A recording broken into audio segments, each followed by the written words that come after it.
If you want to change the currency in your GoDaddy account, this video will walk you through it step by step in a quick and easy way.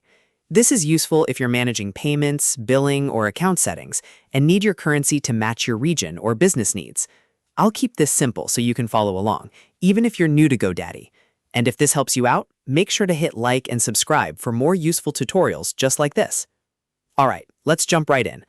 First, sign into your GoDaddy account using your usual login details. Once you're inside your account, look to the top area of the page and click your profile icon.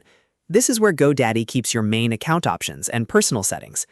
After you click the profile icon, a menu should appear with different account-related choices. From that menu, click Account Settings. This will take you to the section where you can manage important account preferences. On the Account Settings page, look for the option labeled Default Currency. This is the setting that controls which currency is used for your account and billing preferences.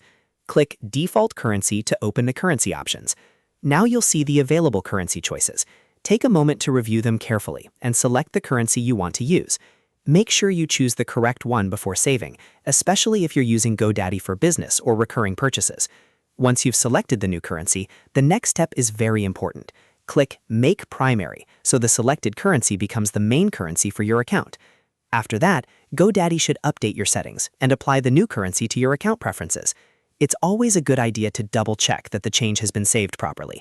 If needed, refresh the page or go back into account settings to confirm that your new default currency is showing correctly.